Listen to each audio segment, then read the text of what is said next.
that. That's All good right, for so me. let's talk about this very, very challenging Torah portion now. I already told all of us at the beginning that there are two tests of Abraham's character and faith in this week's parasha. Let's begin with the first, Sodom and Gomorrah, and juxtapose it with the second, the binding of Isaac. I'm basically going to straight ahead teach this morning. I'm going to present to you 4 or 5 different ways of understanding, interpreting, finding meaning within this very challenging Torah portion, and specifically the absurdly painful and challenging part of this week's Torah portion where God instructs Abraham to sacrifice his son Isaac. And from everything we can tell, Abraham was fully prepared to obey God's will and murder his son. I think murder is a better word to use than sacrifice. So let's begin with one sermon idea. If I drew this parsha every year, and I have, to preach about, let me give you kind of 4, 5, 6 different sermon ideas, lessons about this Torah portion. So let's start with the juxtaposition of how does Abraham behave when he's told by God, God says, look, I'm going to destroy these wicked cities of Sodom and Gomorrah. How does Abraham behave? He pushes back. He argues with God. He says, will you destroy the righteous with the wicked? What if there are 50 good people in these towns? Are you going to destroy 50 good people? Are you going, I quote, will you destroy the righteous with the wicked? What will people say of you? What kind of a God destroys righteous people along with the wicked? So then you get this classic Middle Eastern bargaining scene, which was very familiar to the listeners of the day. Remember, people listened to Torah back then. They didn't read it. Where you get this Middle Eastern bargaining scene. Any of you been in the shuk in Jerusalem or a shuk anywhere in the world know the game. God says, okay, if there are 50 righteous people, I won't destroy the cities. And Abraham says, well, what if there are 40? Just because we're missing 10, you're still going to kill righteous people? God says, okay, 40. It's sort of that, how much you give me, how much you pay, best price. And you say $50 and he says $60 and you say $51. It's a bargaining scene. They get all the way down to 10. By the way, this is where the idea of a minyan comes from, because Abraham says, what if there are 10 good people? And God says 10 good people would be enough to save the wicked cities and all of their inhabitants. So that's the Abraham in the face of God when God says, I'm going to destroy 2 wicked cities. Jump forward in the parsha, and God says to Abraham, take your son, your only son, the son you love, Isaac, and offer him up as a sacrifice on a mountain that I will show you. Now God is telling Abraham, I'm going to ask you to kill your son, to murder your son for the sake of God. And Abraham says nothing. He chops the wood, he sharpens the blade, he saddles the donkey, he takes his son, and they go. There's no pushback. And to me, this is a frightening juxtaposition. Abraham is willing to argue for the lives of wicked people in 2 cities for the sake of 10 good people. But when God asks him to sacrifice his son, Abraham shuts up and salutes. Now, what could the possible sermon be here? The sermon I see in this, and this is true of a lot of people, I think it's particularly true of a lot of men. There are a lot of people who are great at the office and terrible at home. I think Abraham was one of the great leaders of the Jewish people, without a doubt, maybe the greatest other than Moses. But he was a horrible father. Horrible. By the way, let's look at him as a horrible father. The first time he speaks to Isaac in the entire Torah is when he says, let's go, is when he's preparing to kill him, when they're on this journey. And he never speaks to him again when this whole story is over. He has a son named Ishmael. Abraham has a son named Ishmael with another woman. And he allows that woman and that son to be sent off into the desert to die. Abraham is a horrible father. He's an extraordinary leader and a horrible father.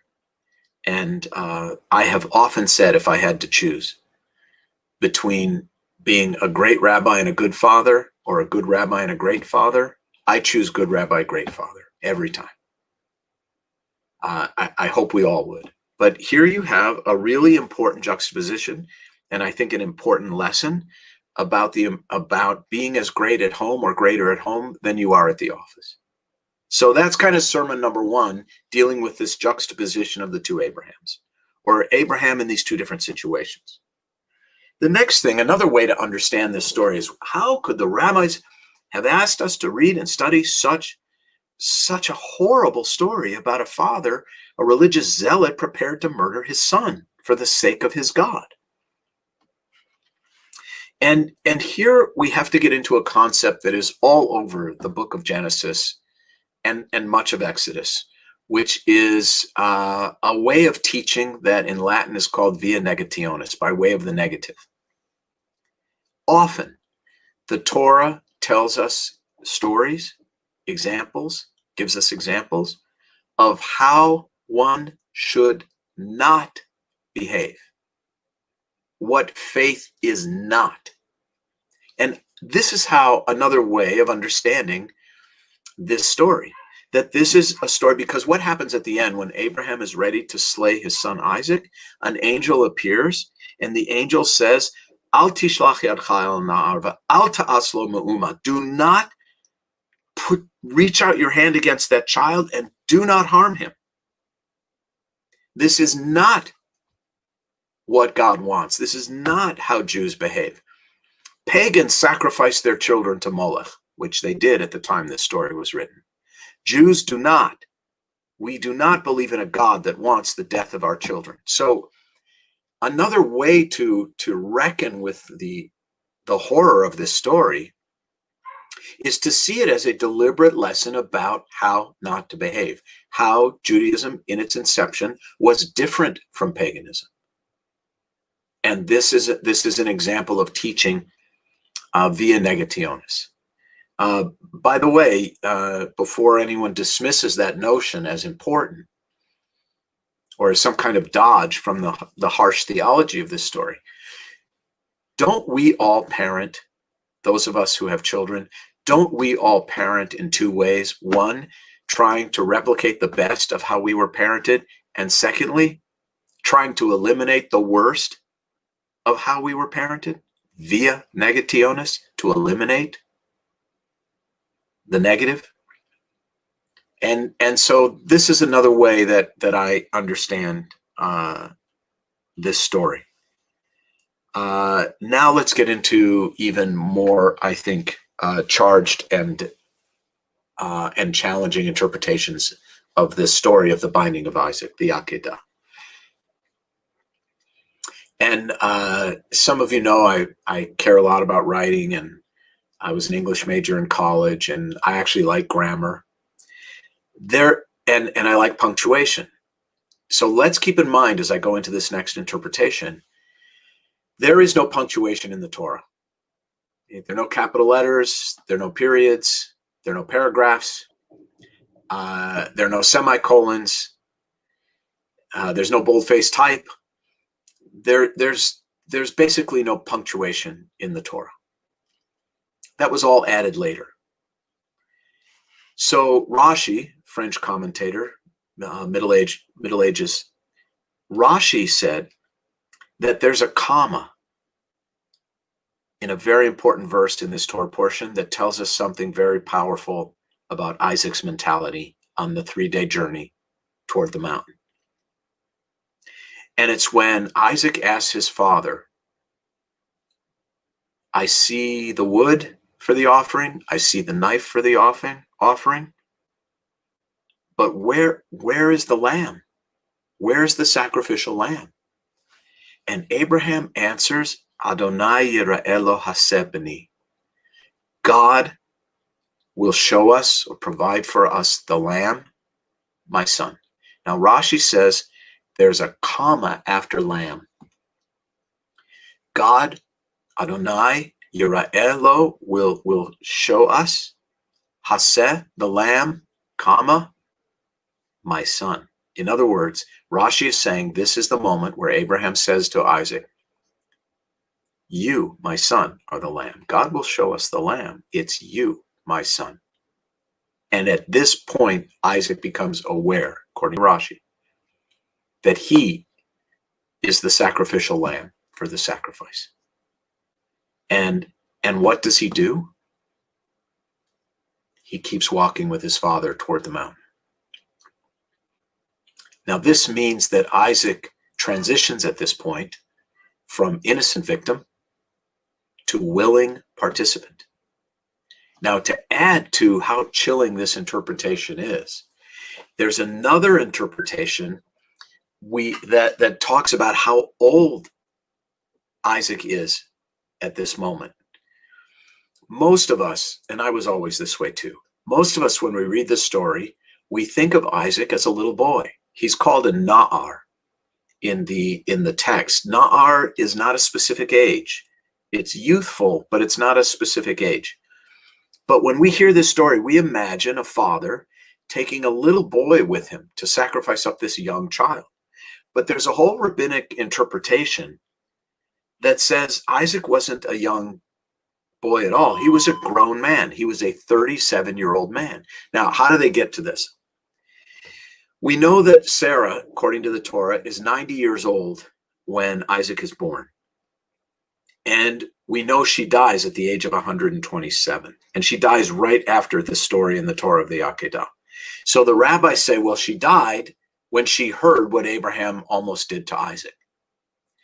This means Isaac was born when she was 90, and the time of the Akedah happened when she was 127, which would make Isaac in the story a 37-year-old man, which was definitely middle-aged in that period, if not sort of coming toward the end of life.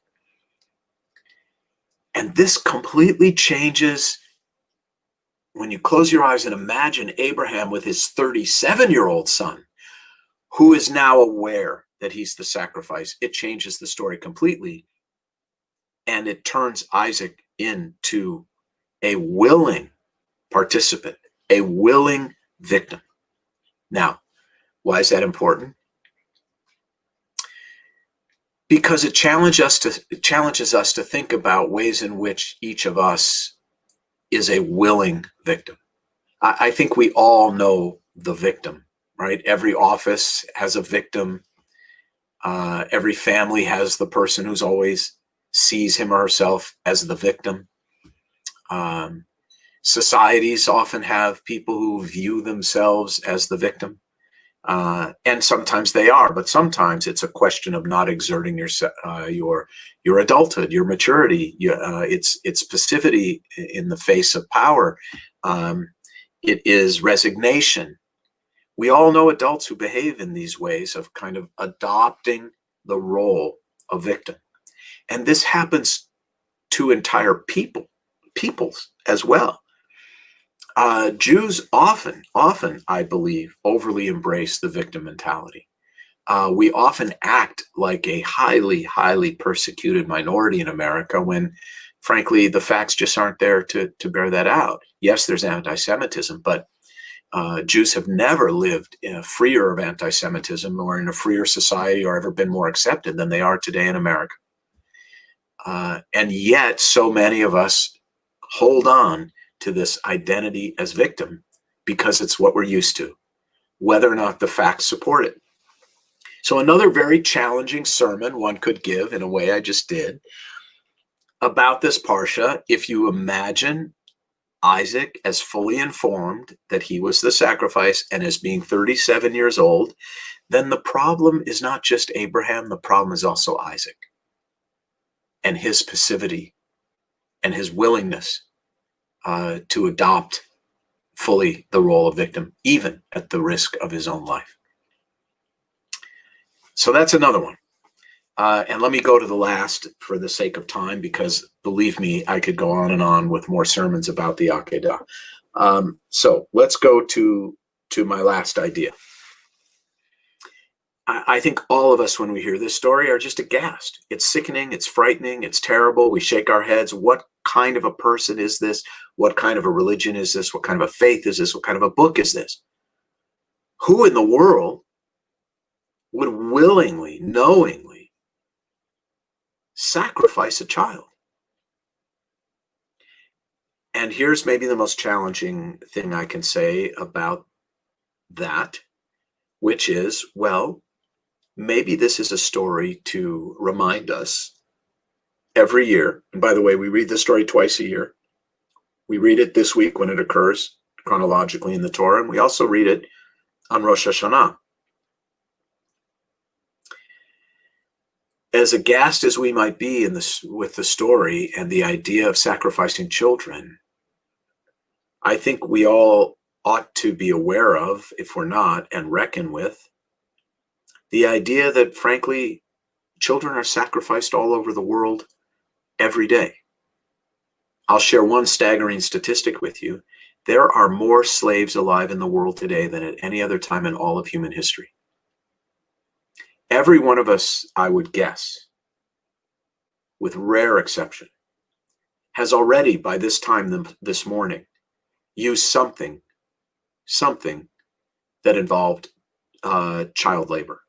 Whether it was the coffee you drank, the bath mat you stood on, the t-shirt you put on, the coffee you ground, the outdoor rattan mat in front of your house.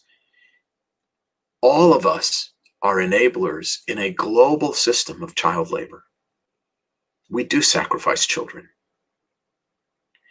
We sacrifice children to global warming and hunger and poverty and abuse. And some of this we're aware of, and we still look the other way. There are children being sacrificed all over the world every moment of every day, including in our city and including in our nation. And I think it's a really powerful reminder when we start just shaking our heads at this graphic story in the Torah about the near murder of a child, that we listen to God's words at the end. Al tishlach yadcha el hana'ar ve'al ta'aslo me'uma. Do not raise your hand against that child and do not harm him. So I hope that we all are empowered by this story, empowered by our disgust, to do more to rescue and nurture and love the children of the world. And with that, I wish everyone a Shabbat Shalom. I want to offer you an